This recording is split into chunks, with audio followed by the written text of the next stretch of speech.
నమస్తే KSK TV news కి స్వాగతం. నేను రియా. ముందుగా వార్తల్లోని వివరాలను గుత్తి పెన్షనర్స్ భవనంలో గురునానక్ జయంతి వినోబా భావే వర్ధంతి కార్యక్రమం. అనంతపురం జిల్లా గుత్తి పట్టణంలోని రాష్ట్ర పెన్షనర్స్ భవనంలో శుక్రవారం పెన్షనర్స్ అసోసియేషన్ ప్రెసిడెంట్ అబూబకర్, అదనపు కార్యదర్శి జెన్నీ కుళ్ళాయిబాబు ఆధ్వర్యంలో గురునానక్ జయంతి మరియు ఆచార్య వినోబా భావే వర్ధంతి కార్యక్రమం నిర్వహించారు.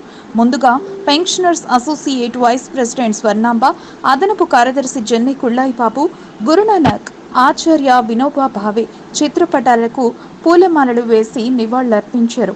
ఈ సందర్భంగా అసోసియేట్ వైస్ ప్రెసిడెంట్ స్వర్ణాంబ, అదనపు కార్యదర్శి జెన్నీ కుళ్ళాయిబాబు, సెక్రటరీ రామ్మోహన్ మాట్లాడుతూ, సిక్కుల గురువైన గురునానక్ జన్మించి ఇప్పటికి 500 సంవత్సరాలు. ఈయన సిక్కు గురువుల్లో మొదటివారైన ఆయన జయంతి వేడుకలను సిక్కులు ఎంతో ఘనంగా నిర్వహించుకుంటారు. సిక్కు మత స్థాపకుడు గురునానక్ దేవ్ 1469లో పాకిస్తాన్లోని నాన్ ఖానా సాహెబ్లో ఒక హిందూ కుటుంబంలో జన్మించారు. ఈయన హిందూ, ఇస్లామీయ మతాలకు సంబంధించిన గ్రంథాలను చదివినప్పటికీ సిక్కు మతాన్ని స్థాపించాడు. ఆచార్య వినోబా భావే ఇతను స్వాతంత్ర సమరయోధుడు.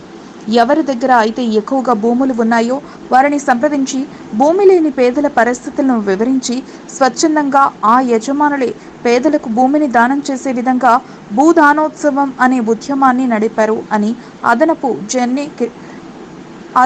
జెన్నీ కుళ్ళాయిబాబు తెలిపారు. ఈ కార్యక్రమంలో president Abubakar, vice president Swarnamba, secretary Rammohan, అదనపు కార్యదర్శి జెన్నీ కుళ్ళాయిబాబు, జాయింట్ సెక్రటరీ లక్ష్మీనారాయణ రెడ్డి, వెంకటేష్, నారాయణ రెడ్డి, షేక్ షవలి, గోవిందప్ప, చెన్నారెడ్డి, నారాయణ శెట్టి మొదలగు వారు పాల్గొన్నారు.